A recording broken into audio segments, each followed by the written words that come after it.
Ռուսաստանի նախագահը զատկի կապակցությամբ հրադադար է հայտարարել։ Վլադիմիր Պուտինը Կրեմլում Ռուսաստանի զինված ուժերի գլխավոր շտաբի պետի հետ հանդիպմանը նշել է, որ ռուսական կողմը մարդասիրական նկատառումներով այսօր 18:00-ից դադարեցնում է ռազմական բոլոր գործողությունները մինչև ապրիլի 21-ը։ Հուսով ենք ուկրաինական կողմը կհետևի մեր օրինակին, միևնույն ժամանակ մեր զորքերը պետք է պատրաստ լինեն հետ մղելու զինադադարի հնարավոր խախտումները եւ հակառակորդի սադրանքները, հավելել է Վլադիմիր Պուտինը։ Կրեմլի ղեկավարի խոսքով հրադադարի մասին որոշումը ցույց կտա, թե որքան անկեղծ է Կիևի պատրաստակամությունը մասնակցելու ուկրաինական ճգնաժամի բում պատճառները վերացնելուն ուղղված խաղաղ բանակցությունների գործընթացին։ Մոսկվան միշտ պատրաստ է եղել դրան եւ ողջունում է այդ հարցում ամերիկյան կողմի նախագահ Թրամփի, մեր չինացի ընկերների, ԲՐԻԿՍ-ի եւ մյուսների ձգտումը եզրափակել է Վլադիմիր Պուտինը։ Ռուսաստանի զինված ուժերի գլխավոր շտաբի պետ Գերասիմովը զեկուցել է, որ Կուրսկի մարզի 99.5%-ը վերադարձվել է ռուսական վերահսկողության տակ։ Մնացել է Ուկրաինայի հետ սահմանին գտնվող 2 տարածք, այնտեղ մարտերը շարունակվում են, մանրամասնել է Վալերի Գերասիմովը։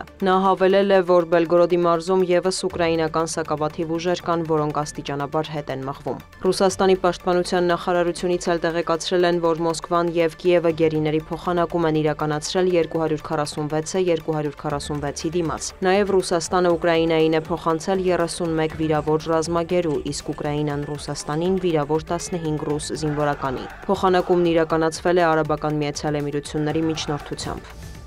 Հայտարարությամբ է հանդես եկել Ուկրաինայի նախագահը Վոլոդիմիր Զելենսկին տեղեկացրել է, որ ուկրաինական ուժերը շարունակել են ակտիվ գործողությունները Կուրսկի մարզում եւ պահում են դիրքերը։ Նրա խոսքով առաջընթաց կա նաեւ Բելգորոդի մարզում։ Ինչ վերաբերում է մարդկանց կյանքի հետ խաղալու Պուտինի հերթական փորձին եւ զատկին իրական վերաբերմունքին, Ուկրաինայի ամբողջ տարածքում օդային տագնապ է հայտարարվել։ Մեր երկնքում ռուսական անօդաչու թռչող սարքեր են հայտնաբերվել, նշել է Զելենսկին, հավելելով, հակաօդային պաշտպանությունն ու ավիացիան արդեն գործի են դրվել։ Ուկրաինայի ԱԳՆ-ն մտահոգություն է հայտնել, որ հրադադարի մասին Վլադիմիր Պուտինի խոսքերին չի կարելի վստահել։ Արտգործնախարար Անդրի Սիբիհան ընդգծել է, կհետևեն ռուսական կողմի գործողություններին, ոչ թե հայտարարություններին։ Ռուսաստանը ցանկացած պահի կարող է համաձայնել 30-օրյա հրադադարի, Ուկրաինան պատրաստ է դրան, հավելել է դիվանագետը։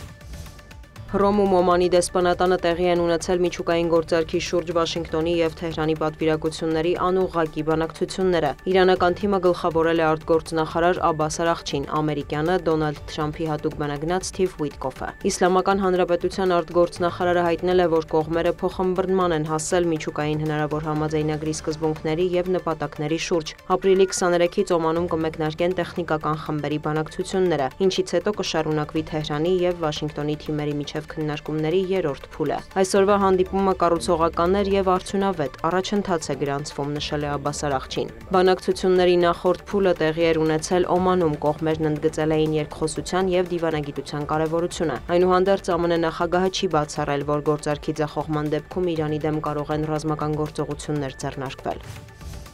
Իրանը չի կարող միջուկային զենք ունենալ, միջուկային գործարքի շուրջ Թեհրան-Վաշինգտոն բանակցությունների ֆոնին հայտարարել է Դոնալդ Թրամփը։ Մեկ անգամ արդեն թույլ չեմ տվել, որ դա տեղի ունենա։ Նրանք փող չունեին ահաբեկչական կազմակերպությունների վրա ծախսելու համար, սակայն Բայդենը չեղարկեց պատժամիջոցները։ Եթե Իրանը միջուկային զենք ունենա, բոլորիդ մեծ վտանգ կսպառնա, դիմել է ԱՄՆ նախագահը ներկաներին։ Միևնույն ժամանակ նա վստահեցրել է, ցանկանում է, որ Իրանը լինի մեծ եւ բարգավաճ երկիր։ Սպիտակ տան ղեկավարն անդրադարձել է ռուս-ուկրաինական կարգավորմանը, նախազգուշացրել, եթե Մոսկվան կամ Կիևն ինչ-ինչ պատճառներով խոչընդոտներ ստեղծեն, Վաշինգտոնը դուրս կգա բանակցություններից։ Հուսով եմ նման բան անելու կարիք չի լինի եւ պատերազմը հնարավոր կլինի դադարեցնել, նշել է Թրամփը։ Նա հավելել է, երկու կողմից էլ պատրաստակամություն է տեսնում հասնելու այդ նպատակին։ Լրագրողի հարցին արդյոք Վլադիմիր Պուտինը խաղում է իր հետ, ԱՄՆ նախագահը պատասխանել է. ոչ ոք ինձ հետ չի խաղում, ես փորձում եմ օգնել, սա Բայդենի պատերազմներ, ընդգծել է Թրամփը։ Նրա խոսքով ռուս-ուկրաինական բանակցություններում այժմ կրիտիկական պահ է։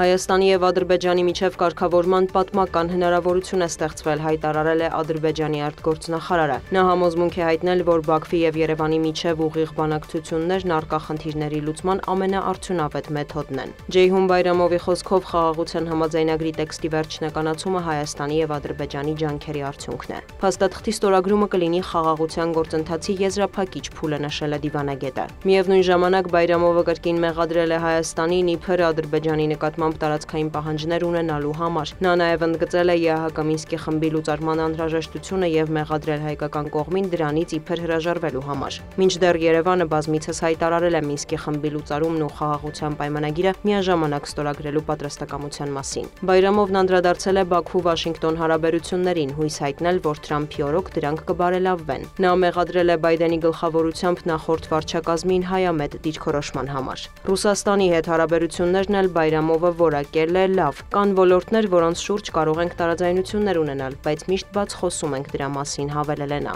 Խոսելով ռուս-ուկրաինական հակամարտության մասին, ադրբեջանցի դիվանագետը շեշտել է. Բաքուն հարգում է Ուկրաինայի ինքնիշխանությունը եւ տարածքային ամբողջականությունը։ Դիանա Գասպարյան, լուրեր։